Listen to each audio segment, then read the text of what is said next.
Welcome back, everyone. It is time for the next mission in my BattleTech Aces Scouring Sands playthrough. This is my third mission in this campaign, and this is mission number 7 in the book, Supply Lines. And let me tell you, I walked through this, setting it up and reading the rules, and holy cow, this book's going to have to be attached to me for this mission. There are so many rules that I have to remember for how this convoy moves and what I can do and how they detect me and all this crazy stuff. So this is going to be interesting.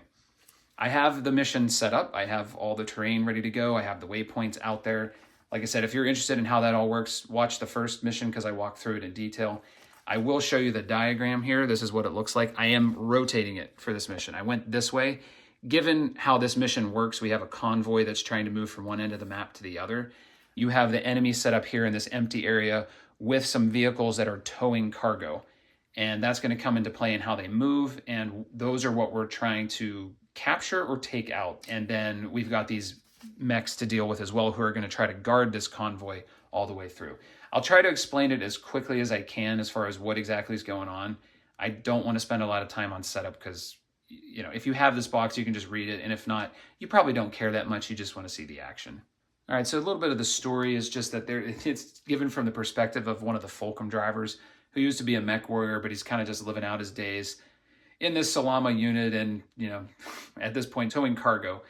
And that's kind of what this is all about. So the Falcons and the Mercantile League are fighting over all this ammunition. The planet doesn't offer much. It's a desert planet, but it does have a lot of munitions and mining and things like that. So that's a lot of what's going on, but there's a big convoy coming through.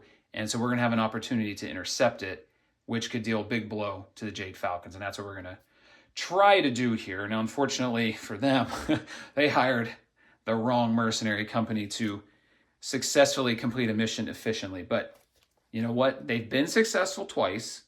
They've paid a lot for repairs, so they can get the job done, just maybe not that well. Speaking of that, let me go ahead and give you just a quick recap of what's happened so far.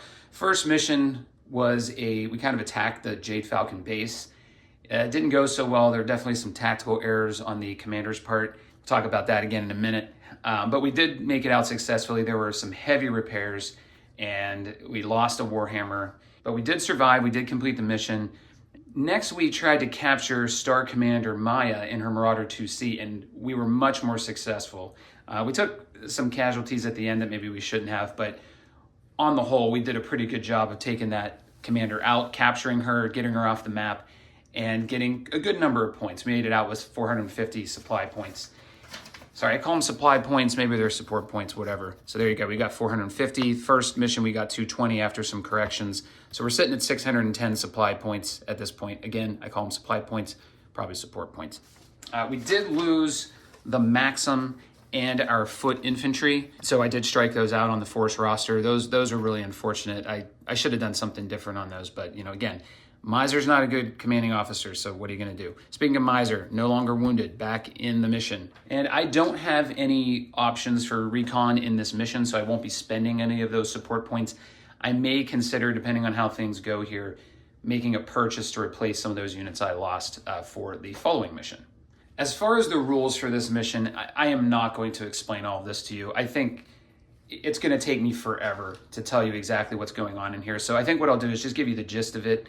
And then when the rules come up that are unique to this mission, and there are some really cool ones, I'll just explain them then. But here's kind of the overall what's happening. So this convoy here, the 4 vehicles, are towing cargo, important munitions and things that I talked about during the story. And they're trying to move from this side to the eastern edge of the map and just get off. This is the Jade Falcon escape edge. The restriction on them is while they're towing that cargo, so that's the waypoint. The waypoints are representing their cargo. They can only move 8 inches. So regardless of what it says on their card, they can only move 8 inches, and they are using the 2 movement objectives in the corner here for their movement target. So if they roll 1 to 3, they're up there. If they roll 4 to 6, they're down here on this movement objective. The mechs are going to be acting as bodyguards. So after the convoy moves, it's all going to move first, these 4 vehicles, regardless of their priority numbers. They move first. Then the mechs move, and they treat these vehicles as though they're movement objectives, and they try to get within 2 inches of them. The reason for that is the player is not allowed to attack the vehicles as long as there's a mech within 2 inches. So if that's the case, the players have to choose the mech as a target or try to find another vehicle that doesn't have a bodyguard. The player's objective is to reveal all 4 of these waypoints, and as you can imagine, the way they do that is by attacking the vehicles and stripping them of armor. Once they have no armor left, they drop the cargo and they take off. So if I can strip the armor of all 4 vehicles, I'll complete the primary objective. There's a bonus objective if I destroy all the vehicles. There's the basics. What's unique about deployment, as you can see, I have these waypoints on the map turned over with the letter side up, and I don't have any of my units. That's because we're doing hidden deployment, so to speak, where my units aren't visible yet, they can't do anything yet. They're all matched to a letter. You will see it on the force roster when I show that. And I can, at the end of movement phase, I can either choose to spring the ambush and make my unit go on the map and attack, but they will have to use standstill movement. Or if I don't do that, the enemy units can each try to detect my units if they have line of sight and they're within a certain range. They're basically going to roll to see how far they detect. And if they have line of sight to that waypoint, they detect it. I come on the map with that unit, and I have to read what the waypoint says, and there's probably all kinds of crazy surprises because that unit will be caught off guard. I hope that made sense. There's an entire wall of text as far as the rules go. That's my best summary. Let's go ahead and take a look at the player force and the enemy force, and we'll get to the action. I have some familiar units from the previous 2 missions, and there were 180 PV to work with, and you can only have up to 6 units. So I really nailed it here. I was able to get 6 units, and they add up to 179 PV. So I was pretty happy about that. On the vehicle side, we're bringing a Manticore. Heavy armor, good damage. Love this vehicle.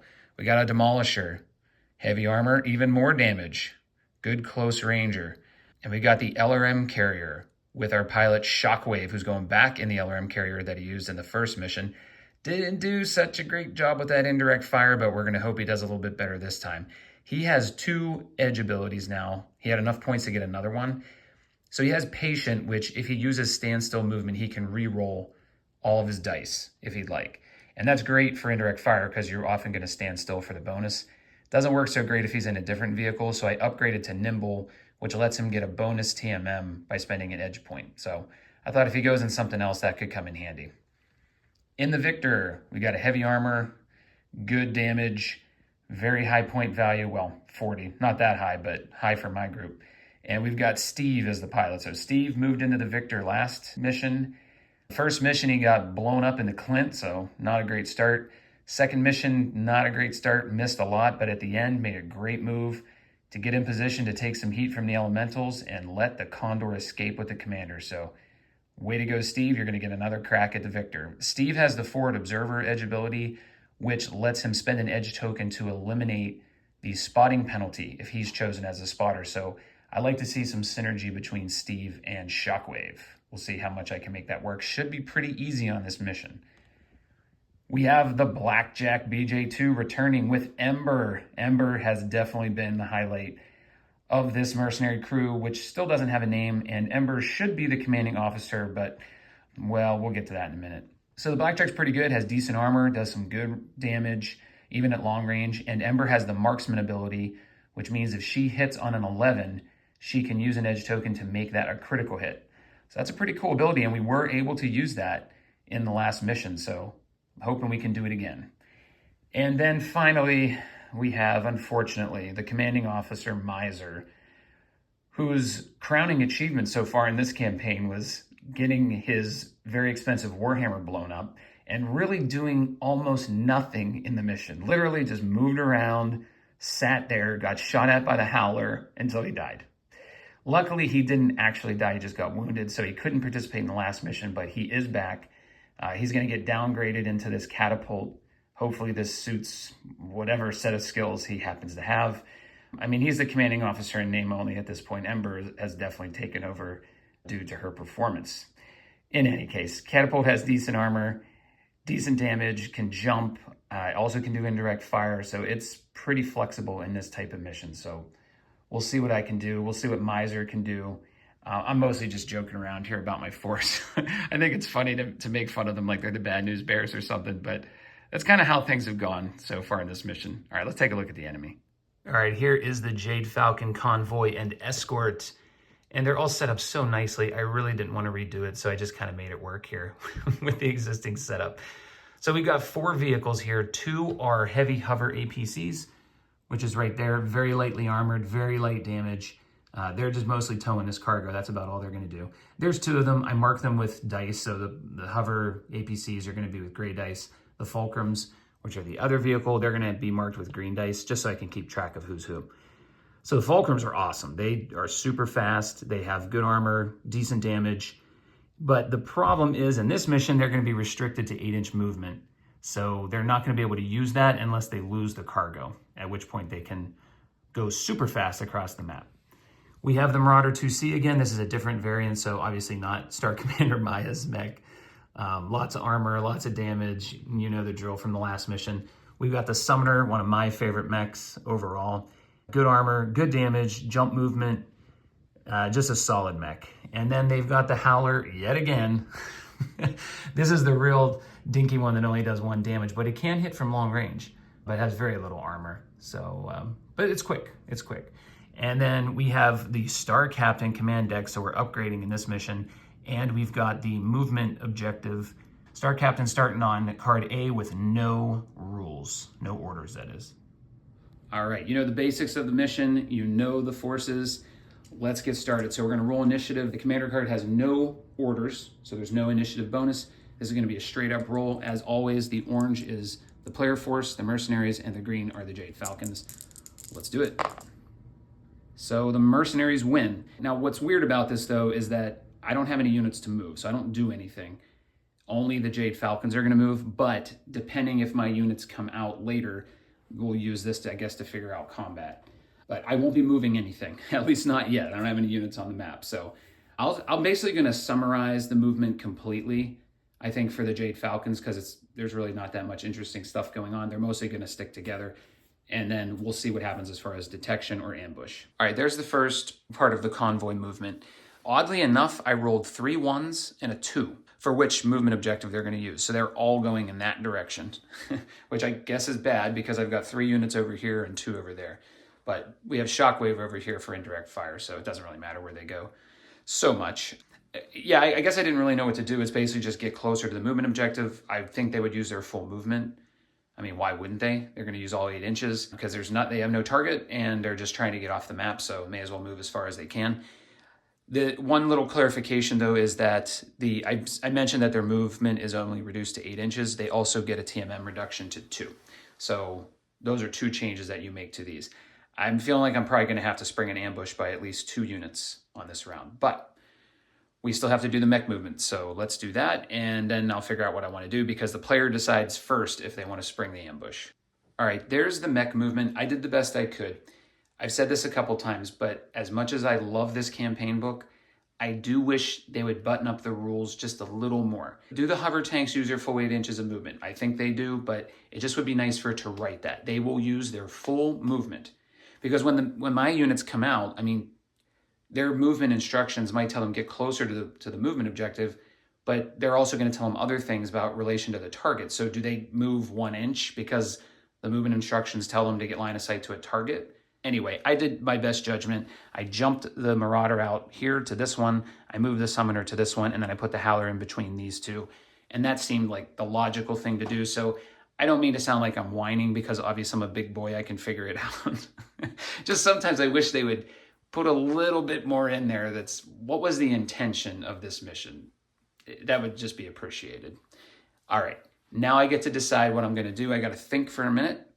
All right, here's my thought process. I'm very inclined to start the ambush. I mean, the LRM carrier for sure. There's no reason for me to not do the LRM carrier. Nobody can see it. It can't be attacked. And it can try to use indirect fire, especially if I make Steve show up, which I'm also tempted to do. So I'm going to definitely put the LRM carrier out, and I'm going to mark it with standstill movement because I sprung the ambush, so I get to use standstill movement. The other ones are a little trickier. It has line of sight to these 3 and D over there. It's possible I could be in bad shape after the first round, but I'm afraid that they can detect Steve anyway because they're so close and so many units get to take a try at it. Manticore is for sure coming out. It will also be able to soak up some damage.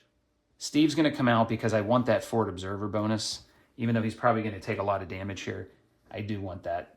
All right, I decided to bring the catapult out. I think that's what I'm going to stick with. So they're going to roll 2d6, and they're going to try to detect. And the way they can do this is if they have line of sight, they roll this, and the target number is basically the distance from them to the waypoint. There are bonuses, though, for both of these units, because this one can try to detect here, but it has partial cover.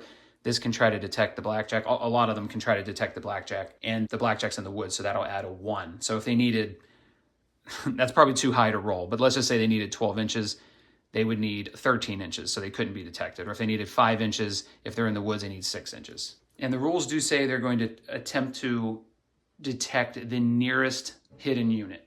So I'm going to start with this hover APC, which is going to try to detect the Demolisher.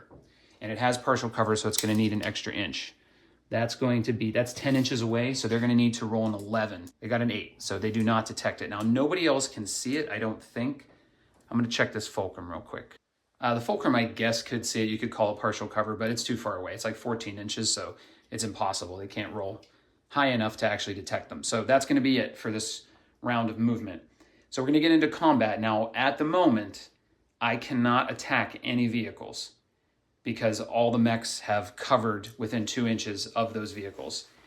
That said, they're all out in the open. None of them have cover, so I think this was a good time to ambush. Let me know your thoughts. Like, am I thinking about this totally wrong? I don't know. You know I'm not a tactical genius. You've seen my other videos. But it seems like a pretty good time to do it. All right, let's get to it. I won initiative, so they will actually go first. All right, the Marauder 2C is up first. It is looking for lowest TMM, but they all have the same TMM, 0. And so it wanted the lowest armor on the red list. And that's the catapult back there in the woods behind the Victor. And it's getting partial cover in addition to wood. So that's a double bonus. So it's going to be target numbers of 9. Okay, Marauder 2C does 5 damage from medium range. It will not overheat. If it had heat, it would actually not shoot this round to get rid of the heat.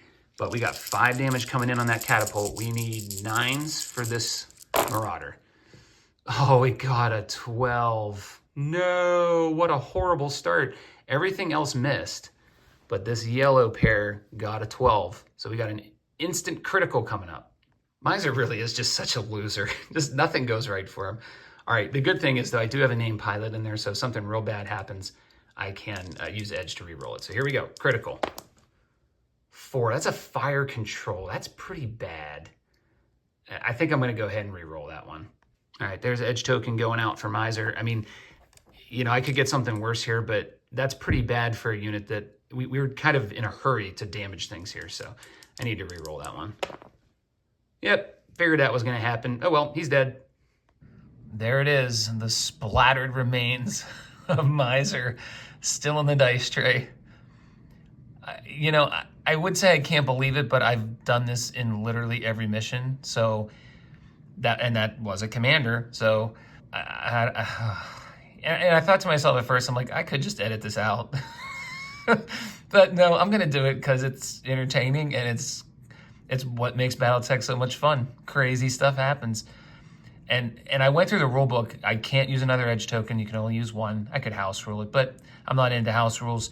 So I can't use another Edge token, and I'm pretty sure he's just dead. You don't get to roll to see if he's wounded. He's dead. That's it. He's gone. All right, let's move on. Ugh. This is going to be rough now, trying to win this. Okay, so the Summoner is next. It's going to fire at the Manticore because the Catapult's dead. It also had the red list. But yeah, Catapult's gone, so it's going for the Manticore. Had to double check the overheat option. Does not overheat. So it's going to be 4. Needs 6s to hit the Manticore. Oh my god, I thought we almost had another 12. We got some cocked die here, but that's a full house right there. That's 4 damage to the Manticore. Maybe this wasn't such a great idea. The Howler's up next, and it has a yellow list, so it wants most armor lost, which would be the Manticore. However, if I go down to the line of sight level, it actually can't see it behind that hill. Try to focus over there, but yeah, it can't see the Manticore. It's so short, it actually can't see over the hill. So it's going to have to go for the Victor. It's the only thing it can see. Well, the only thing it can see that doesn't have brain on the cockpit glass. All right, Howler also needs a 6 to hit the Victor. Here we go. Got it. 1 hit to the Victor. I guess the vehicles will go now. Yeah, they have really high numbers, so they're going to go trying to see what they can shoot at. So I think the Fulcrum can get the Victor, and this Fulcrum can't see anything. So yeah, so I think it's just going to be this Fulcrum against the Victor, but I'll double check. Okay, this Fulcrum can see the Victor, so that's the only one that can go. The hover APCs only have short range, so yeah, they can't attack. So it's going to be 6s again on the Victor. Here we go. Can do 2 damage from medium range. Got them both again. Oh boy, this is not a good round for us. All right, there's the status of the player's force. I still don't have a name, like I said, so yeah, it was not good. The red dice are blood. So Miser's dead in the catapult. That thing's going to overheat and use the edge ability to do max damage here before it dies. Victor took 3 damage, Manicore took 4. This is bad. It's only going to get worse from here. So we need to figure out how to take out one of these mechs ASAP. All right. The rest of the crew is yelling out, Miser, Miser, who do we attack? And with his dying breath, he says, Commander. So they're going for the summoner. No idea if this is a good move. Just seems like there's more benefits and much higher chance of me actually taking this thing out, even though I don't think it's going to happen. So that's what we're doing. All right, Miser will go first with his last shot of the game. His first shot and last shot of the game. Going to spend an edge token to bump his damage by 1. Going to overheat to bump his damage by 1, because why not? So that's going to give him 5 total damage. He's shooting from medium range, so here's the count. You know, I can never figure out the stupid woods rule now that they changed it. It used to be like, you get the first 2 inches for free. And then if your line of sight crosses 2 inches, then you have to pay the woods penalty. So I wouldn't have to under those rules, but apparently now, if your line of sight passes through the woods, you pay the penalty. So I guess I pay it. All right, so that would make it 8s. So 5 dice. Come on, Miser, do something. You're gonna die, so just, can you do something on this campaign? And unfortunately, I don't have another edge token to bump the 7 to an 8. But that is only 2. Okay, I mean, I'll take it. That's not horrible. All right, next up is Steve. Steve only needs 7s because he doesn't have to shoot his line of sight through the woods. Hopefully that half an inch right there doesn't count. All right, he does 4. Got to drop a die here. There we go. He does 4, needs 7s. Come on, Steve. Come through for us. That looks pretty good. That is 3. The purple doesn't hit, but that is 3. That's looking good. That's going to almost take away all the armor.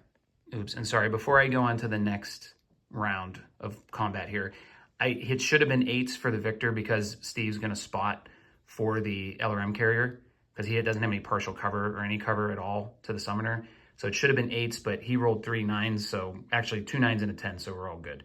All right, Manticore is up next.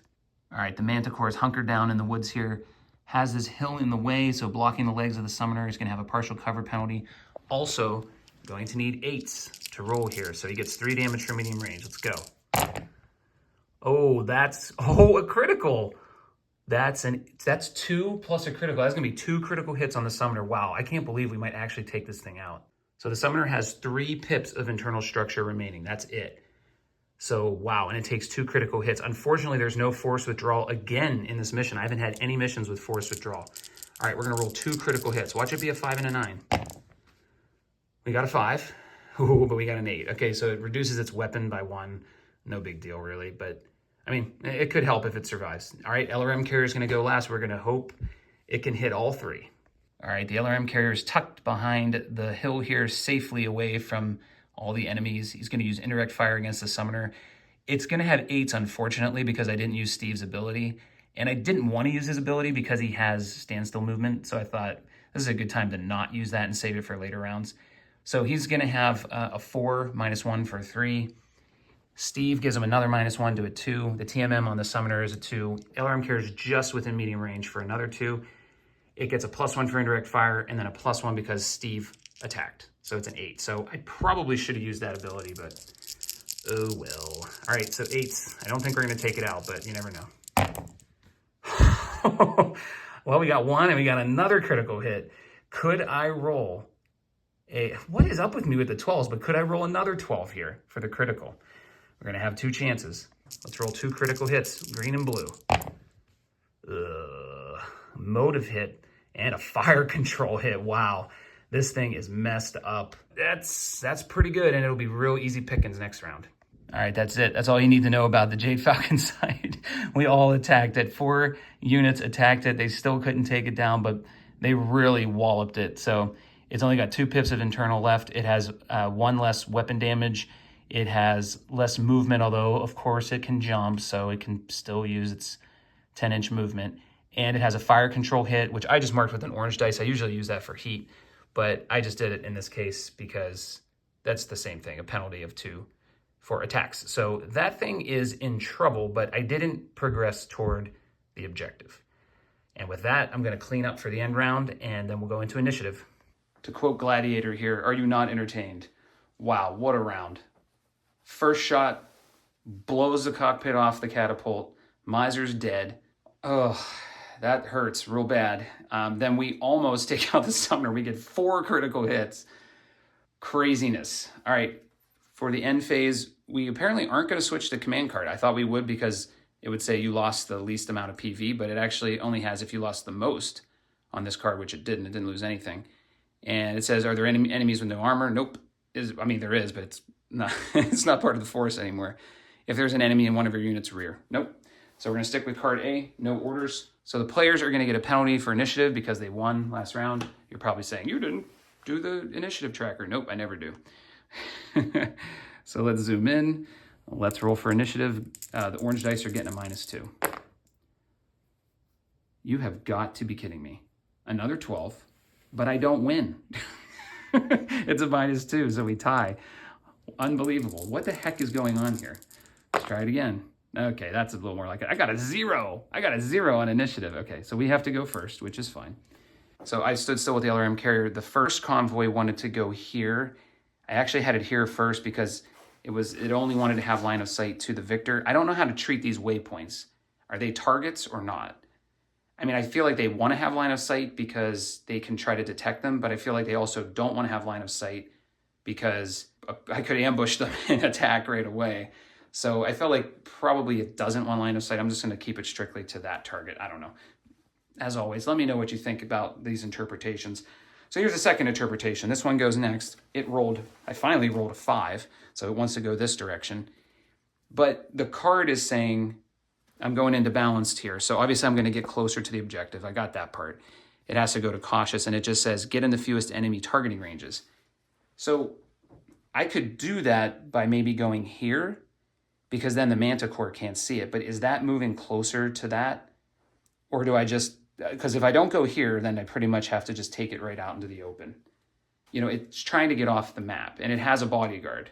So it would seem to make more sense to just bring it straight out this way. That would seem to be the best move considering the objectives. But as people have told me many times, the enemy's objectives are not to prevent your objectives, but they are trying to get off this escape edge. So, all right, movement update. I know I said I wasn't going to keep giving movement updates, but this is part of the mission objective, so I feel like I just have to explain a little bit. So when I looked at the Manticore, it could still see that hover, so there's nowhere I can put it to go toward this movement objective that would be in the fewest enemy lines of sight, as far as I can tell. It's going to be 2 no matter where I put it. So I figured, okay, I think golden rule-wise, I need to just take it out here. Now, this does give me an advantage because the victor can move in and attack it physically, which is possible. Even if it has the bodyguard, it can still use physical attacks. So that benefits me, but to be honest with you, no matter where it moved, I was already, like, even from here, it was already pretty much within 8 inches. So no matter where it went, I would be able to do this because it picked that direction. So this fulcrum also picked that direction. It was over here. So this one was easier because it wants the same thing, get in the fewest lines of sight, but it can go here and be closer to that objective. So this worked. Now it's only in 1 unit's line of sight for now. Okay, I feel better about this now, even though I feel like that might be a little bit too easy on me. But I lost a unit on 1 pip that hit. Got a lucky 12, so I'm not going to feel too bad for the aces here. All right, movement is done. It was a little hectic, especially the way you see how it worked out here on the table. But the aces had some weird cards. This fulcrum and the summoner, they both had to go to cautious movement, and they just want to get out of line of sight completely. So this one was able to move forward closer to the movement objective, but I tucked it here to keep it out of line of sight. And then this had already moved here, so the summoner just went in between to keep the 2 inches between the two of them. But it also wanted to get out of line of sight. which was kind of interesting. So I decided with Steve, I'm getting concerned that this thing is following this hovercraft, and it has so much armor that if I don't just take this thing out, it's going to get bad. So I'm allowed to make physical attacks, even with the bodyguard. So Steve very bravely moved himself out, and he's going to try to take that thing out with a physical attack. We'll see what happens with that. I'm going to bring Ember out at this point. So Ember's going to go out and use standstill movement. I think it's time to bring the Demolisher out. There we go. I'm going to kind of bump that hill, so I'm going to put it back there. So I'm not going to see any of these waypoints. I'm kind of interested in what they say, so I think I'm just going to jump and take a look. But they didn't detect any of them. I mean, to be honest with you, I don't really know why you would let them detect you. I'm trying to think of a situation where that would actually make sense. We're up first. We've got a lot of work to do.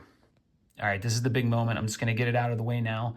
Steve is going to stomp on that hover APC. It only has 2 pips of armor and 1 structure, so if he is successful, he will destroy it.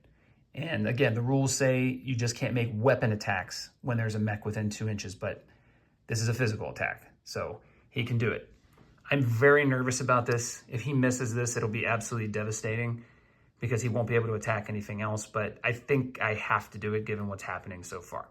Okay, just gonna roll it right here. Orange dice, need a 6, he's got edge to bump it 1. Let's see.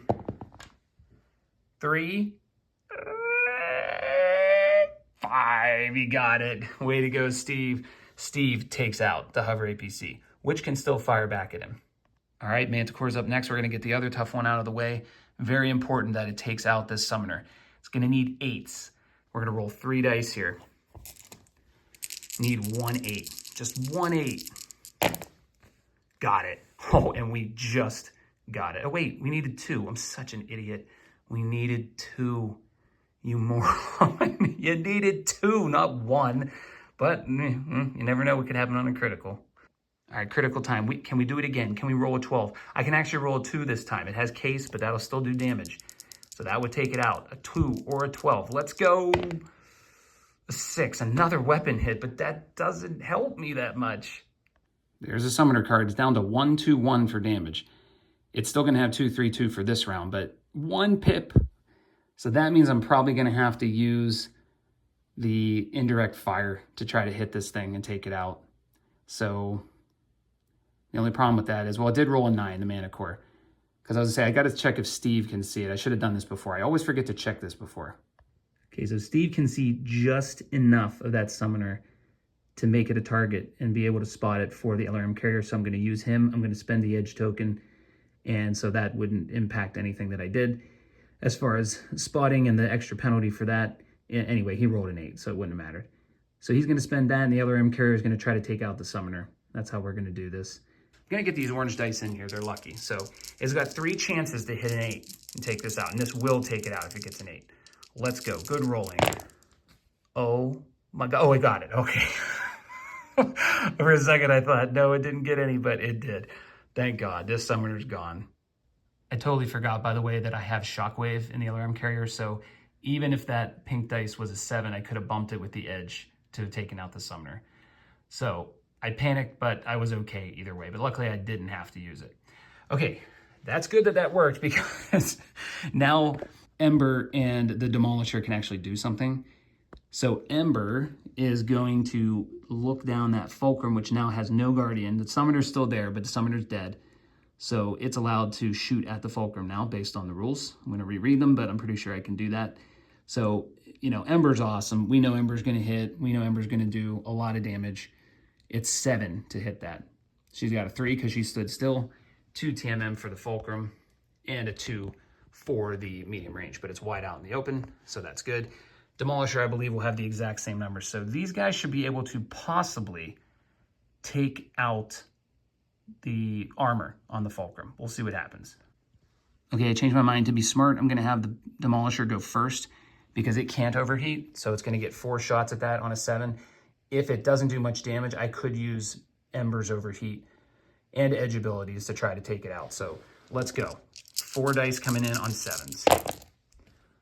Well, that is putrid. but I did get the orange. You know, the Maxim crew would have hit. You know, this is why you just call the professional in. Let's let Ember take this thing out. So she's going to overheat. She's going to have 4 damage, and she has edge abilities. It's also 7s. I know she can do this. She always comes through. Ember, can you hit 4 of these, please? 7s. So she got 2 right off the bat, and then I can bump the pink. So I'm going to use an edge token to bump that pink to a hit as well, but that's still not going to get through its armor. No, that's only 3, so it's going to have an armor left. That stinks. All right, there we go. That's the result. Summoner is finally dead. Took way too many shots to kill that thing. It's really unfortunate I didn't get another one because I could have used the LRM attack on something else, but it is what it is. However, heavy APC is out from the physical attack from Steve, and the Fulcrum almost got all of its armor, but not quite. Again, that Demolisher could have just gotten 1 more. We would have gotten 2 waypoints this round, but it is what it is. Now it's time for the aces to, they're going to, well, the good thing is a couple things are hidden and can't attack, but unfortunately the Marauder's not one of them. All right, the Summoner can likewise see just enough of Steve to attack. It wants it because it has the most armor. I should say it wants the Victor because it has the most armor on the yellow list. So it's going to attack. Now it has a double fire, 2 modifier for fire control. So it's going to be tough. It's going to have 3, 4, 5 for partial cover, 6, 7 for modifier for the fire control, and then 2 for medium range. So it's going to need 9s. And it only does 3 damage because of the weapon hit. Okay, so 3 coming in on Steve needs 9s. You have got to be kidding me. All right, that's 2. Poor Steve may not be long for this world. The Marauder, there was a lot of tiebreakers, but point value was the decider, and that's the victor. So which it should be anyway. It only needs a 4 to hit it. Why the heck would it not attack this thing? So it's going to overheat, of course, uses max overheat. So that means, unfortunately, Steve-O's gotten 6 dice coming in. Got 6 dice. I'm definitely not using the yellow ones. I think you know why. Okay, but I'm sure I'll roll some snake eyes here for the Marauder. Yeah, right. Okay, pretty sure that's everything. Yepper, that's 6 points of damage, no criticals, but they're going to get a critical from the internal damage. That's going to be 4 in the internal. Steve-O's only got 2 pips left, so he's definitely going down in this battle. He will not make it off the map. Okay, here comes the critical. A weapon hit, whatever. The Howler's too short to see the Manticore, and it can't see anything else. So it's not going to attack. This thing's not in short range, so it can't attack. And this is behind the hill, so it can't attack. So let's just roll this one up first. Steve-O's going to take another critical hit. Needs a 4. Okay, of course it hits. And another weapon hit. I'm just going to take it, but it really doesn't matter at this point. Although, maybe it does. Maybe I should have edged those. Because we need to take this Marauder out. Steve's just going to have to use physical attacks. This Fulcrum knows who to attack, going after Ember and the Blackjack in the woods. Does 2 damage, needs 6s. That actually missed 1. How about that? Okay, that's like the first time we've missed anything.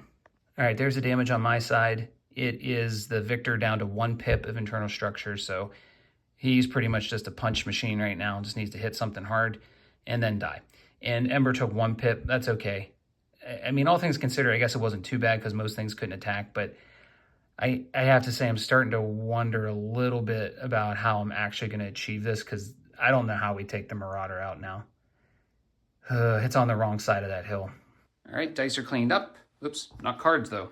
Okay, now the cards are cleaned up. We're switching to command card B because there are units on the map with no armor. That would be the Victor. So we're switching to B. So they're going to decide who goes last of the 2 mechs. And we are going to reveal waypoint J now. It'll probably be like, the closest unit to this waypoint takes 1 damage. And that would kill Steve. Wouldn't that be funny? 7J. You've uncovered an artillery field gun surrounded by ammunition crates. Players ignore all remaining costs for this sortie. Oh, sorry. I wish it said remaining. All rearming costs for this sortie. Okay, that's cool. It's 120 points. I'll take that. Much better than what I came up with. The Victor dies. All right, that's cool. I got to remember that one. I'm going to put that on my sheets. Okay, so what I forgot the last round was that my commander was dead. and I should have had a -2. It worked out anyway because the Falcons won, but on that, it wouldn't have been a tie when I rolled that 12. It would have been the Falcons win. This round, we're both going to get a -2 because both of our commanders are dead, and the Jade Falcons this time are going to have a penalty for winning initiative. And I, once again, didn't update the track, but I did it correctly. So, okay. So in other words, it's going to be -4 for the green, -2 for the orange. Or you could just say -2 for the green. That will be, so it's 7-7, so we will win. Okay, so we win initiative, which we desperately need. All right, quick update on movement. So these two went first. They both picked that movement objective, so that was good for me because my better units are over here. This one couldn't satisfy any of its movement requirements, so I just moved it 8 inches against that hill. And it has to like kind of get around this tree anyway, so that's about the best I could do there. This one wanted to be out of line of sight of all enemies, couldn't do that. It wanted to maintain 18 inches to the target, which was the demolisher. No problem, it was already within that. And then it wanted intervening woods, so I could do that and get it 1 inch closer to the movement objective. So I did that. So maybe this is just the system's way of giving you a break, because otherwise they could just probably get off the map pretty easily. So maybe this is their way of giving you a break. It just has to move closer to the movement objective since it can't overlap it. So, okay, great. It just moves 1 inch and gets the woods cover. So we should be able to get that waypoint, but the problem is who's going to defend it? So I already talked about these two. Well, this one here was next, and it also picked that side, which really stinks because now they're all over here, so they can easily cover them. And the Howler probably won't move very much, but it does go next. So it wanted me to get line of sight to the target, which was the victor, but it can't. It can't go this way and then get line of sight to it. So I wanted no unmoved enemies in 16 inches. That wasn't possible. In no moved enemies targeting range, I tried to do the best I could with that. So I put it over here. I think Ember can still shoot at it, but I did the best I could because the next one was fewest enemy targeting ranges. So over here, only the Blackjack, I think, can see it. All right, movement's done. I realized I forgot to put a heat modifier on Ember over there. So she's got that now. I feel a little weird. I might actually end up moving the Victor somewhere else. I'm not sure 100% what to do there. But I don't know. This movement feels weird to me. It might just be bad luck because I'm just rolling the same number for all of the convoys, but I don't know. Is this what they planned for this mission? Just seems weird. Yeah, and it's also tripped me up a bit because I'm trying to follow the movement objective, what it says, which is just get closer. And they all got closer, but they all, I mean, this one I think moved the most, but for the most part, they just kind of stayed where they were. Like, they're not very close to escaping. Closer to the movement objective leaves a lot of room for interpretation, so there we go. Okay, I'm just realizing there's another one that overheated on the last round. Okay, so it would not have been able to move there with ground movement. This actually hurts me almost because now it's going to jump to get into that position because it doesn't need to use ground movement now. And now it has an even higher TMM, so the Victor's not going to contribute that much. It would be much better as a physical attacker, but I don't think I can walk on the cargo. There's no rule about it, whether I can actually stand on that thing or not, so I figured I have to stay away from it. But I can't get, unless I jump, I can't get far enough to actually get base to base with that vehicle. There's literally nothing in the rules that talks about the waypoints themselves. Doesn't say I can't walk on them, but just thematically, why would I be able to walk on them? They're towing something, so I shouldn't be able to. All right, so I'm just going to move the Victor there. I'm going to save it for another round. Marauder is up first, and we might be getting lucky here. So because that had to jump because it overheated last round, that's going to be a real high TMM based on what it wants to do. I'm going to show you the card. So it wants to go out 24 inches. It's not looking at 6. It wants to hit the target's rear. It can't. It's going to go for most armor loss. So of the targets it can see, that's going to be over here, the Manticore. So it's going to go for medium range rather than attacking the Demolisher that's right there within 6 inches.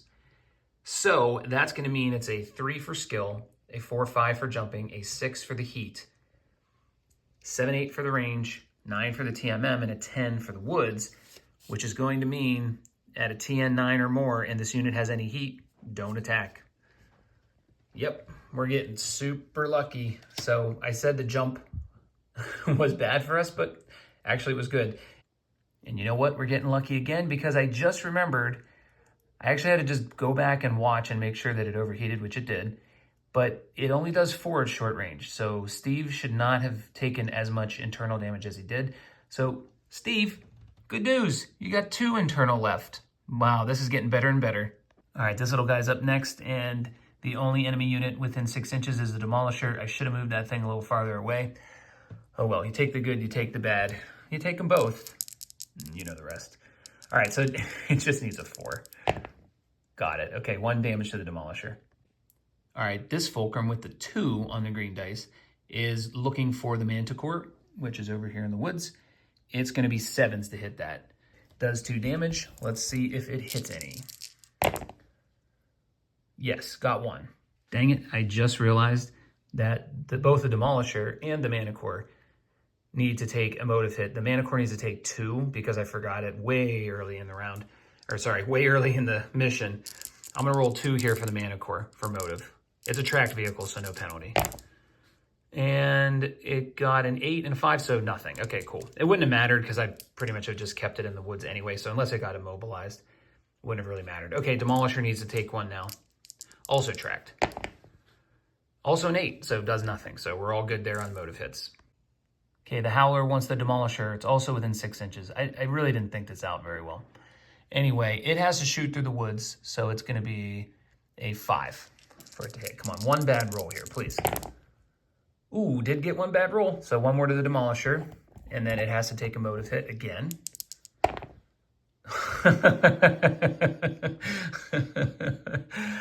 Oh my God. Why do I roll so many 12s? What the heck? I got away with 3, and then I got the big one. The good thing is that one of these will probably stay on that side, so even if it's immobilized, it at least, you know, can probably blast something before it gets blasted because it'll be immobile. Uh-oh, I'm losing it now. I made another mistake, which is that this Howler only does 1 damage, but I would have kept the green dice, which I believe hit and did the motive, so I'm just going to keep it. I need to just look at these cards every time. I think I know the mechs, but clearly I don't. I'm rolling the wrong number of damages, so. Okay, anyway, Demolisher is immobile. All right, Fulcrum number 1 also wants a Demolisher because it has no cover. So it's going to be 2 more coming in on the Demolisher. And yes, the Fulcrum does 2. Here we go. Okay, missed 1 again. Got 1. Let's roll a motive hit. Just kidding. No reason to roll motive hit now. All right, there you have it. Not a whole lot of damage thanks to the Marauder not shooting. 1 to the Manticore, 3 to the Demolisher, whole bunch of motive hits. Demolisher gets immobilized, but like I said, I think that's okay. It survives, and it's going to be able to hit something pretty hard next round before it potentially gets eliminated. I think I made a good move with the Victor because I think that would have been done and dusted by those units. They probably would have picked it over everything else. So I think it was good to spread that damage around. Okay, so for my combat, I've got the same debate I've had before. Do I go after the Big Mama? That's our biggest obstacle to winning this. Even though I have very little chance of killing it, I'd have to hit 12, and I only have a max of 14. So it seems unlikely that I'd be able to kill this thing, but on the next round, I potentially could. Or do I go for the worst shot? It's only worse by 1. And do I hope that I can somehow muster up 4 hits and then be able to take shots at this thing? Or just pretty much guaranteeing that this probably can't cover all 3 of the hover tanks next round. I am very tempted to go for the Howler because it's only 1 TN worse. So I'm going to think about it, but I feel like that's what I need to go for. All right, I think that's what I'm going to do. We're going to go after the Howler, try to take the easy one out, and then go for the Marauder next round if we have to. So I can't believe I'm saying this, but it's going to be 8 to hit from short range. Stupid Howler. All right, we need 8s. We get 4 shots at it here with the Demolisher. Come on, Demolisher, do something. It got just 1. Oh my God, I hate the Howler. All right, the Manticore is going to give it a go. It needs 10s. I hate this Howler. It needs 10s. Come on, Manticore, just get 1. Nothing. I think I'm going to go for volume here, and I'm going to have Ember Shoot at the Howler. It's going to be 10s for her as well because she's got the standstill bonus, but the heat penalty. So she's going to shoot for 3 here from medium range, and it's also going to be 10s. We need something. We need something. I just rolled a 6 on that purple dice. Damn it. Nope, nothing. Can't blame Ember on that one. That's a high number. This was stupid. I don't know why I did this. Okay, we still have Shockwave to go. And Shockwave has the patient ability. He can re-roll his 3 dice.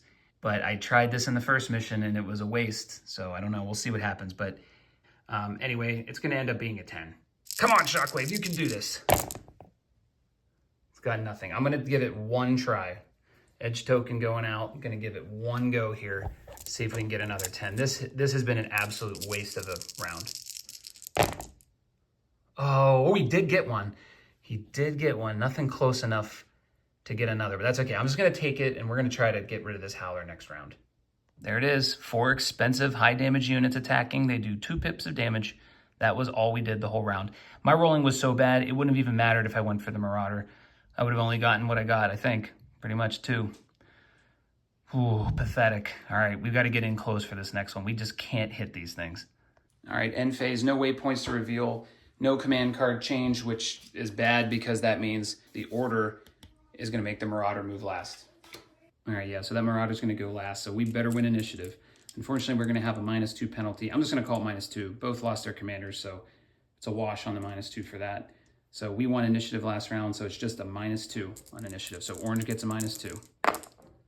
Oh, darn it. Yeah, we lose. Okay. That's going to make things pretty tough for that Marauder. I mean, for us against that Marauder. All right, movement is done for round 4. It was interesting. This time, the convoys split up.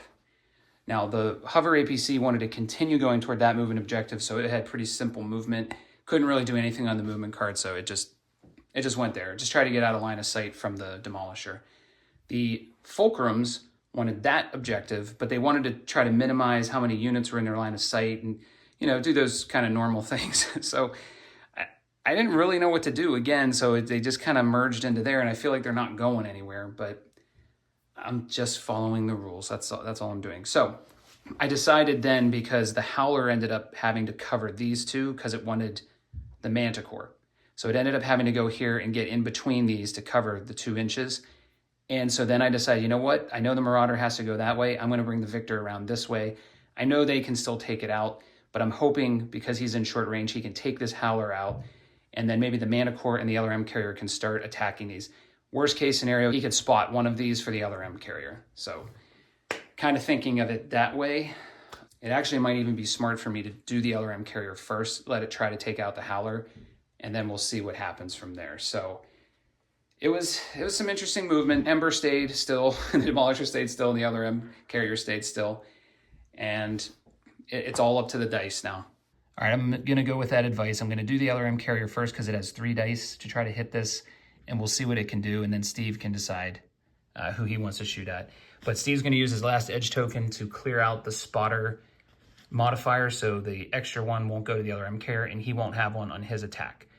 I did the calculation. It's going to be a 9 to hit the Howler. It seems kind of crazy, but that's what it ended up as.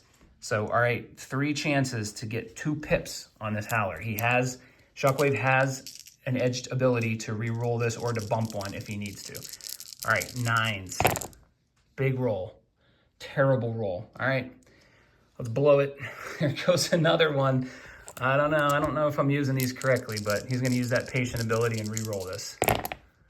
And he gets 1, and if only I had another one, I could bump the other to a 9. But he got 1, and that's going to be internal on the Howler. Just has 1 pip left. Unfortunately, we're going to have to waste another attack on it. Okay, critical hit. 8, weapon hit. Okay, well, it can't do any damage anymore, but it can still block the vehicle, so I've got to take it out. All right, Steve and the Manticore are in short range to the Howler. I think I'm going to let Steve go because he can only do 2 damage to try to take that Howler out. It's going to be a 7 anyway, even though he's in short range. Man, people talk about high numbers in classic BattleTech. Jeez. All right, so 2 damage. Just needs 1 7. Come on, Steve. Got it. Got it. That stupid Howler's dead. Thank God. The Howler is gone, so these 2 are free to attack. And that's amazing because the Demolisher can attack them too. And even Ember might be able to attack one. But Ember's got bigger problems, literally. All right, so the Manticore is going to attack number 2. So that's this one right here. And it is in short range. So we should be able to secure a waypoint. Now I'm wondering if I should not do this. Nah, that's fine. It's the least damage because the Demolisher does 4. So, okay, so it's going to need a 4, 5, 6, 7, 8. Needs 8s. Just needs 1. Only needs 1 pip to secure this waypoint.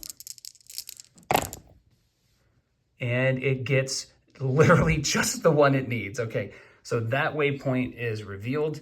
This unit now will sprint off the map on the next round. So it will just escape because it has more than enough movement to do that, and it's allowed to sprint now. So it will be gone next round. I'm struggling with what to do here with the Demolisher and the Blackjack. I feel like this Marauder is not going to get out of the way, and Steve's going to get blown up, I think, on this turn, and then the Blackjack's not big enough to take that APC out with a physical attack. So I'm wondering if I should use a Demolisher and just take the easy hits here. This would be 4 hits to the Marauder. It has 7 armor. I think I have to do that. I was going to go for this tank, but that's strapped to the cargo, so it's going to go slowly, and I'll have another chance to get on it. So I think at this point, it's smart for the Demolisher to attack the Marauder. And that's going to be 4 points. It's just 4s because it stood still. I had to look because there's an awful lot of 2s and 1s there, but I did get all of them. All right, I marked that Fulcrum with a Force of Draw. By the way, if you're wondering why I changed the facing of it, it's because I faced it like an idiot, or I put it in the rear. I put the Manticore in its rear, which you can't do. You have to face it appropriately. Okay, we're going to have Ember attack the Marauder as well. I'm debating on whether I should overheat for this, because if she hits, and it won't be hard, it's going to be a 3, 4, 5, 7. Oh, that's a 7. But if she overheats, she could put it into structure if she hits, but I think that's too risky. I think it's too risky. I think I need to leave it alone. All right, Ember, being the boss that she is going to go for it. She's going to overheat again, get 4 damage here at medium range. She still is in medium range. She has an edge token. She could bump it or inflict a critical. If she manages to hit all of these, it'll go internal on the Marauder, but I don't think that's going to happen. So 7s, let's go. Big numbers. Oh boy, that looks good. That's 3. And she got a 6, so I can bump that. Ember, you are amazing. You're amazing. You're going to make such a good commander now that the idiot's out of the way. Edge token going out. That is all of our edge. That is 4 hits. And that last blue one got the internal. So we're going to roll up a crit. Give me a 12. We've done it before. Dang it. Well, that's a weapon hit. That's not bad. There you go. Fulcrum has no armor. Howler's dead. Marauder went internal and got a weapon hit. Unbelievable that those two were able to hit everything. Okay, I'm liking our chances better here, but something's going to get messed up from the Marauder. Not surprisingly, Marauder's up first, and not surprisingly, it's going to blow away this Demolisher. Just needs 3s. That's it. Wish it needed to jump up there and make it a little more difficult, but yeah, so that's going to make it max overheat. It only has 1 overheat, so it's going to do 6 damage. It just needs 3s. I need a Snake Eyes here. Otherwise, the Demolisher's gone. Ooh, I got a 1, but that was it. And yeah, it's dead. That's 6 damage. The card, it has literally 6 pips, so it's gone. All right, so Fulcrum 1 is up first. It wants the red list. Nothing's within 6 inches, so it wants red. That's going to be the victor, the lowest armor. So we got 7s. Let's see what happens here. It's probably going to get at least 1. Yep, got 1. Luckily, we remembered that Steve actually has 1 pip left after this. Roll critical. That's a 9. That's nothing. Okay, so just takes the 1 pip, and so Steve's got 1 left, but that sinks one of those units. So use that attack on Steve, didn't kill him, so probably another unit's going to do it too. Okay, Howler has the blue list, but it wants something that has been attacked by an ally this turn, so that's going to be the victor. Only does 1 damage. I knew we took the weapon hit, but that was this round. So, and it just needs a 4. 3, 4. That is it. Just a 4. It missed! It missed! Yes! Way to go, Steve. Amazing. That is absolutely huge, because that means Steve is going to be around for next round, because I was just doing the math in my head and I'm like, how are we going to do this? We just don't have the guns for it because the catapult's gone. but that might get us there, having Steve on the map still. So this Fulcrum is last to go. It can't see Steve, so it's going to attack the Manicore. That's the only thing it can see. All right, the Manicore unfortunately is in short range. When I attacked it, it was short, so it's like right on the border, but it was in short range. All right, so the Fulcrum is going to attack. Fulcrum's taking no critical, so yeah, 2 damage. Needs 5s. 3, 4, 5 for the trees. 5s. Whoa, missed another one. Okay, luck is swinging our way a little bit, so that's going to be all the armor for the Manticore. It's going to roll a motive hit. Don't immobilize it, please. That's no motive. Okay, I would say we got out of there pretty well. So there's the Manticore. It's taken all of its armor damage. The Victor is down to 1 pip. And I think that's it. Demolisher got demolished. It's gone. But all in all, it wasn't horrible. So I think I'm going to go ahead and I'm just going to get the waypoint out of the way. So waypoint K. I marked Ember with her extra heat, but I need to mark the Marauder because it overheated this round. So I'm going to go to waypoint K. Stray fire from your attack hits the cargo sled on the back of the hovercraft and crates of munitions explode. Each unit within 2 inches of the convoy vehicle suffers 1 damage and rolls a critical hit. Yeah, that is just within 2 inches. So that's going to take a damage just within. Just that corner is within. So that's going to take 1 damage and a critical. Okay, critical hit incoming. Give us something juicy. 2, 3, 12. This is the most ridiculous playthrough ever. This is just crazy. This is absolutely crazy. So this thing's dead. It's dead. 1 hit. It's gone. Okay, I'm feeling much better about our chances now. Gee, the tarp blows off and reveals an artillery field gun. Choose 1 player to gain 1 edge token for this sortie. Whoa, okay, I think we're gonna go with Ember, right? Ooh, or maybe Shockwave. I'll think about that. Or maybe Steve, because Steve could use the no penalty for indirect fire again. Ooh, something to think about. This has been a great round. All right, got most things cleaned up as far as the dice go. We are switching to card C because they lost more point value than we did. Did they ever? I don't think I've ever rolled so many 12s when it mattered, like on a critical. Like this is bonkers. Okay, I'm cleaning up and I'm falling into depression because I'm realizing that Fulcrum's not dead. And people were probably saying, yeah, 12 doesn't kill it. Instead, it does an engine hit. For vehicle units, the first engine hit will have or round down the unit's move, the TMM, and the damage values at all range brackets. So I guess, do we say it goes down to 4 now? I would say no, it goes down to 10. Its TMM rounds down, though, so now it's going to be a 1. And the damage value goes down 1. So, I mean, it's a significant hit, but it doesn't kill it, so unfortunately, it's still out there. I know what the waypoint does, but who cares? It's just an edge token, so I don't get that edge token yet. All right, well, let's roll initiative. We both lost our commanders, so that's an automatic -2 to both, so we'll just even up there. They won initiative last time. There are no initiative orders on card C for the star captain, so the green are getting a -2 on this roll. Well, no matter what that rolls on, it's a 4, 6, or a 5, I'm going to win initiative. Okay, it's a 4. I win. So they both get 8, they get a -2, so I win initiative. That's really good. I got more luck here coming for me. I mean, I missed out on the auto kill for this tank, but the APC here rolled a 5. So it has to go for this waypoint. This is a little bit silly, I gotta say. This is kind of weird. It's cool though.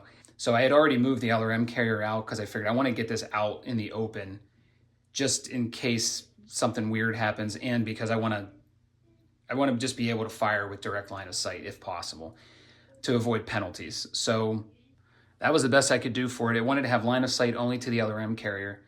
And so I 8 inches of movement, I could get it a little bit further out here, but no matter where it was going, the Victor could get right up on it. So Steve could continue to be the hero. He's probably going to die, but almost surely he's going to die unless I roll another 2 or something.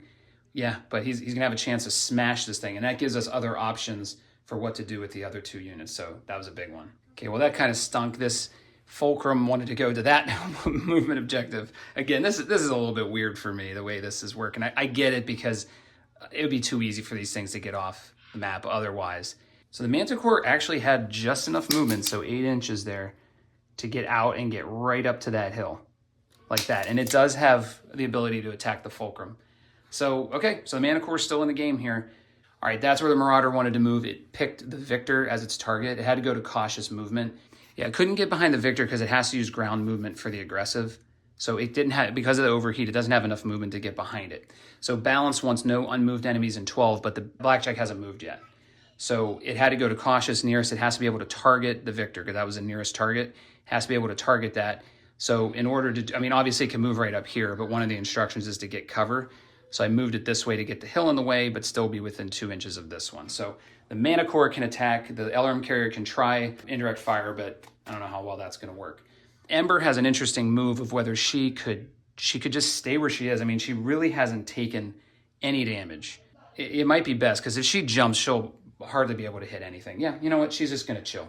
So there we go. Okay, and the Marauder has a weapon hit, so it's going to do a little less damage this round anyway. So I think, yeah, I think Ember's safe to stay there. It's probably going to go for the Victor anyway. And it usually goes first. Not this time, 824. I don't think it'll be going first. So actually, I was wrong. 824 is the lowest. And this card is actually going to make it go after the Victor. It wants the most armor lost, which is the Victor or the Mana Core, but it wants the highest point value. That is going to be the Victor. So it's going to blow a lot of damage to just hit it one time. So they're probably going to kill Steve, but I'm actually happy about that because that means the little APC won't sink that point to kill the Victor and then let the Marauder attack something else. So our chances are looking pretty good here now. This went from disaster to possible heroic and exciting victory. All right, so it's going to do damage of 4, no overheat, because the target number is an 8. 3 for the skill, 4 for the overheat, 5 for the partial cover, 6 for that, and it's 6 1/8 inches. I measured like 50 times, and it's just outside of short range. This is going to be 8s. And it got 2. So Steve is gone, unfortunately, but that wasted a lot of damage on a unit that only had 1 pip, so I'm pretty happy with that. Okay, Fulcrum wants the Manticore because it has no cover. That was the deciding factor. So it can only do 1 damage because of that engine hit, and it's going to need 6s. It gets it, and that's going to be a motive hit. That's going to be -2 TMM, or sorry, -1 TMM and -2 inches of movement, and then it gets a critical hit. 6 is a weapon hit, so that's okay. There they are. Victor's done. Mana Core takes 1 internal and a weapon hit. Not too bad. That was only 2 points of damage for the whole round. So I will definitely take that. All right, now it's our turn to take this Marauder out. All right, I'm gonna let the Mana Core go first because the Marauder has 4 pips of internal left, and the Mana Core has no heat penalty.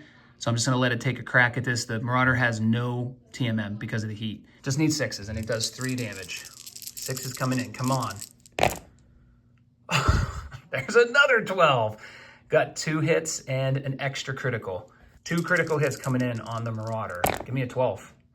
A weapon, 2 weapon hits. Okay, hopefully that doesn't matter, but. All right, I'm gonna let the LRM carrier go next because I want Ember to be able to shoot the Fulcrum if we do take this Marauder out. So he's gonna use Ember as the spotter. So that's gonna be 7s. It can do 3 damage. We just need 2. 2 7s, please, let's do it. We did it. We got all 3. Way to go, Shockwave. That Marauder is gone. Okay, I'm real happy with that decision because now that means Steve doesn't have a modifier to this physical attack. I was thinking of using Steve, but very glad I didn't. That probably would have been a bad spotter. In any case, honestly, all the named pilots have been really good this mission, except, of course, the useless idiot Miser, who's dead in the grave anyway. Never going to have to worry about him again. All right. So, Steve, in order to do a physical attack and destroy this APC, he needs a 6. He needs a 4 for his skill, and he needs a 2 for that TMM. He just needs a 6. Steve, you're about to eject. Just get a 6, dude. Did I get it? Yeah, I got it. Okay, we got a 10. All right, that's dead. Another waypoint revealed. Take this thing off the map.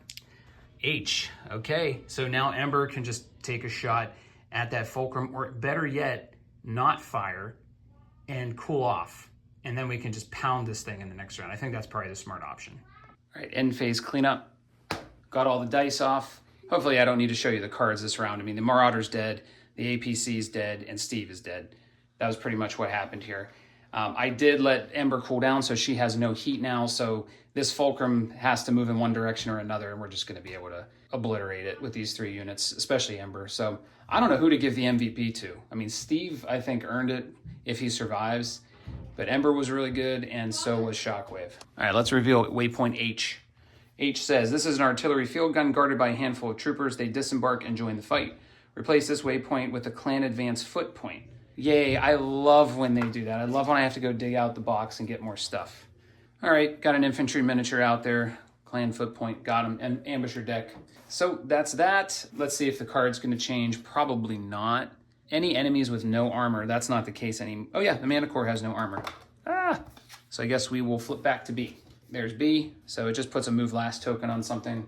If we can't take this thing out on this round, then something's really wrong with us. So all right, let's roll initiative real quick. So it's going to be a -2 for me, and that's it. I rolled an 11, they rolled an 11, so they win. So we have to go first. All right, so I moved the Mana Core this way. I just wanted to cover my bases if depending on which way this went, and the Fulcrum wants to go to this movement objective. All right, there we go. Ember finally came out of the woods, and she got right up against the infantry there, and that's the best she could do. I couldn't jump anywhere to see the Fulcrum. There's really nothing I could do there. Yeah, so we go first. So I'm going to start with, I guess I'll start with the LRM carrier. We'll go with Shockwave. All right, it's going to be 7s for the LRM carrier. I probably should have just kept it in short range, so it was 5s, but anyway, it's 7s. It does 3. Wow, only got 1. See, I'm such an idiot when I play this game sometimes. I also forgot to do a motive hit on that when it took the 1 point of damage. I should have done that. It takes another point, and I get another motive hit. I really do play like a dummy sometimes. I don't know what's the matter with me. Should have just moved that thing up to try to get 2 points. Okay, I'm going to do 2 motive hits, 1 orange, 1 blue. Hover tank takes extra because I forgot to do the motive hit earlier when I rolled the 12. So that gets an 8, so that gets a 9, but it's like, what does that do? Now it's down to 8 inches of movement, which it uses anyway. So it really doesn't matter. I'll mark it, but it doesn't make any difference. Okay, the Manticore is going to go next. Going to have the same numbers, 7s, on the Fulcrum. So yeah, I need all of them to take this thing out. Here we go. Oh man, we got so close. We got 2. That's all we could get. You know what? I reread the rules, and I could win this here because it took an engine hit, which brought its movement down to 10. It just took a motive hit that brought it down to 8. If it takes another motive hit, it goes below 8, and it has to release the cargo. So we could do this here, the Manticore, the unnamed Manticore crew. We've had luck with unnamed crews. If it rolls an 8 or higher, we will end the sortie because we will reveal the last waypoint. Yes, it did it. It did it. So that'll give it another movement point hit, takes it down to 6. It has to ditch the cargo. We recovered K. And we have, now that I think about it though, we're not going to be able to kill it. I was going to say we've destroyed 3 out of the 4. No, never mind. 1 sprinted off. Forget it. Okay, so we won't get the bonus, but we did reveal the last waypoint. So this sortie, I think, is over. Now, it says the sortie ends when there's no units left in play. You know, this will, in the movement phase, this will sprint off. So if Ember's able to take this thing out, then that will end the sortie. So Ember's going to give it a shot. She's going to attack the infantry from point blank range. So she's going to go ahead and overheat. She's in short range, which does 3. She's going to go ahead and overheat. And she's going to be able to do 4 damage. I'm going to bring the yellow dice back out. And she just needs 4s. So if I can roll 4 4s or higher, that is going to do it. And of course, Ember does it. So that's it for the infantry. They have 4 points, 3 armor, 1 structure. They're dead. Okay, so the Fulcrum has to attack the LRM carrier because the turret only has a 1 at medium range. And so that would mean it has a 0 because it took a weapon hit, so it can't, it wouldn't be able to hit anything. I think I'm doing that right, but it has a 2-1 for the turret, so that would be a 0 because it took a weapon hit. So 7. It did hit. So it's going to take a motive hit. That's the first hit for the alarm carrier. Takes a motive hit.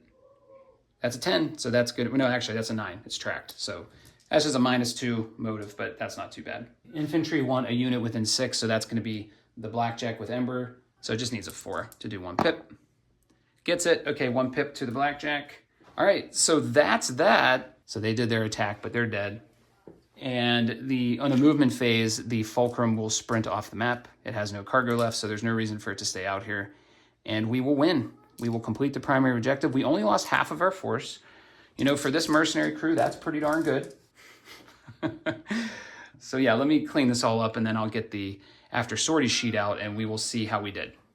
Somewhere off in the distance, someone's playing taps for Miser. Poor, poor Miser. One of the worst commanding officers of all time. Dead. Dead.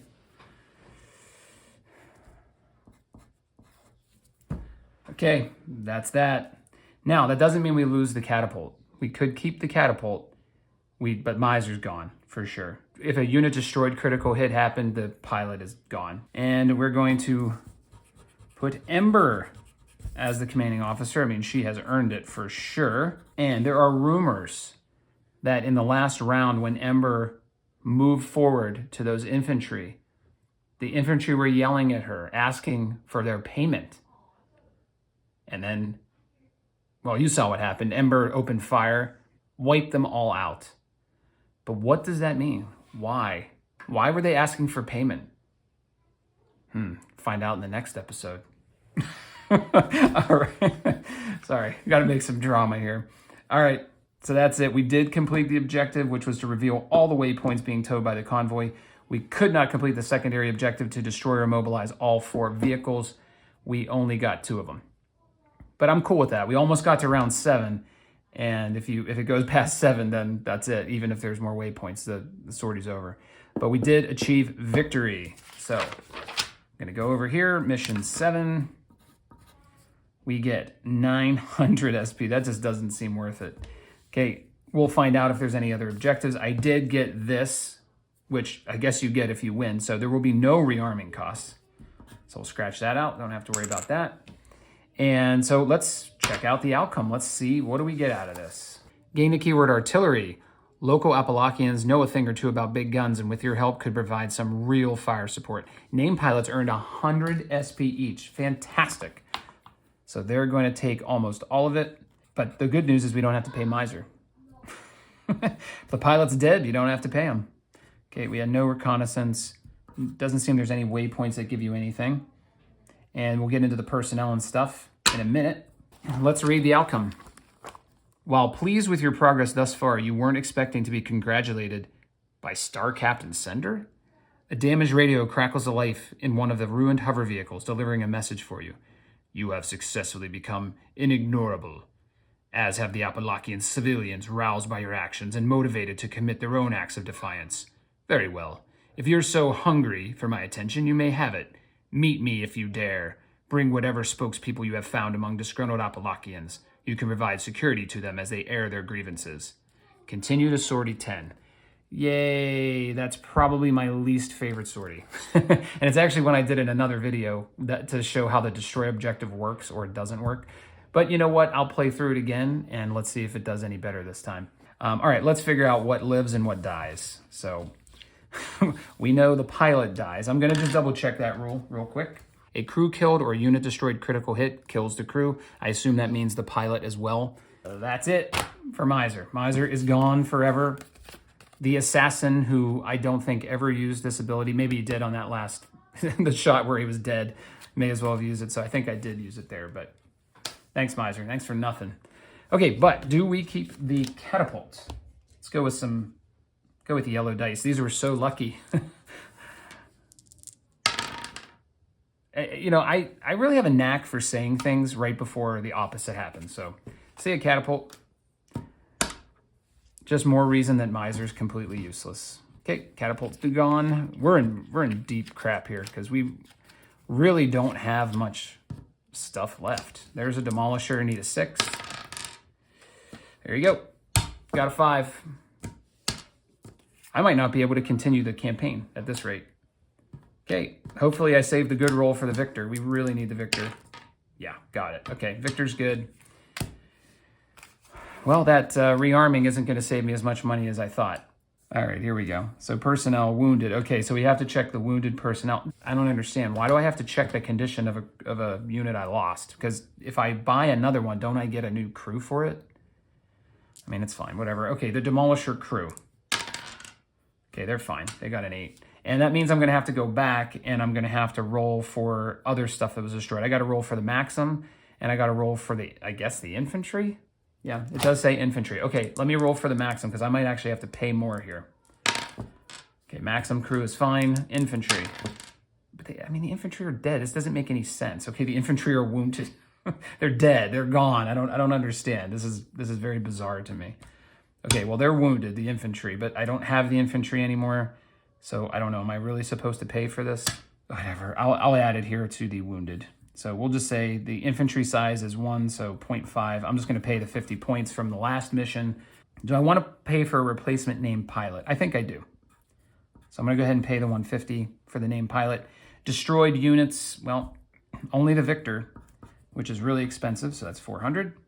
And then crippled units would be they lost half of their structure. And sorry, I'm reading the rules now and it says this is just a 1. Sorry, I don't get to do a 0.5. This would be 1. I'm not going to do this. This is just so dumb. I'm not doing it. I'm sorry.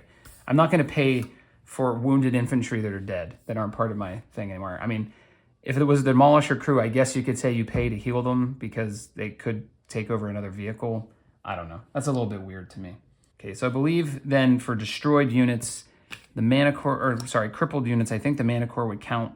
It's half the structure, but I think you round up for that. So it would just be them. So they're a size 3. That would be a 1.5 times 60. So that's going to be 90 points. And then I'm just going to strike that. Any structure or criticals. No, we don't have any of that. 2 armor damage. So we're going to have a 1.5 and a 1. So that's going to be 2.5 times 20. So that's going to be 50. All right. So we've got 550. 600, 690 is what we spent. We hired a new pilot. So that means we're going to come, you know what though? No, I'm not going to do that. Okay, had none here. So that's going to take it down to 540. And so that would be 360. Just enough to pay my pilots. Okay, bring it back here. We won. Our earnings were 360. There's only 3 named pilots left, so they're going to take 300. I think I'm going to have to make purchases. I don't know how I'm not going to do that, but I'll leave it blank for now. So that's going to put us up to 670 for now. And we got artillery as our keyword. Okay, and then we're going to do 10, which is called Face of the Enemy. And that's where they're going to line up the Apalachians are lined up in APCs, and then they got a scoot. Okay, so it's called Face of the Enemy. Okay, there we go. I apologize if I sound a little bit like flustered. It's just I had to take a lot of breaks on this one. I had to like keep leaving and coming back and leaving and coming back. And there were a lot of rules to remember in this sortie and just a lot of stuff going on with the moving convoy and keeping track of where they go and the movement objectives and whoa. So I would say as far as my review of this sortie, it was okay. I wasn't as thrilled with this one as the past two. I think the 2 movement objectives in the corners of the map made it weird. Like, why are they switching? Like, they're going this way and then they're going this way. I mean, maybe I did that wrong. I give that one an it was okay. It was, I mean, as far as how it played out, it was super exciting and all the 12s that I rolled were really crazy. So that part was cool. But as far as the sortie itself, I'm not sure I'd do that one again. So, yeah, you win some, you lose some. The first 2 were amazing. But if I did stuff wrong, let me know. Like I said, I had to kind of go in and out here on this one, so I might have been a little frazzled. And so if I missed stuff, as always, let me know. You guys always let me know, so I appreciate that. But yeah, so mission 10 will be next. Let me know what you think. If you're enjoying it, if I'm doing something wrong, if you want to see something different, if you like the drama between the named pilots. Although I guess there won't be any drama now. The commander's gone, and Ember now is the commander of this unit. And she's going to come up with a name for them. Miser was too incompetent to come up with a name. Ember's going to figure out a name. So yeah, so that's it. I had fun. Hope you had fun. As always, thanks for watching.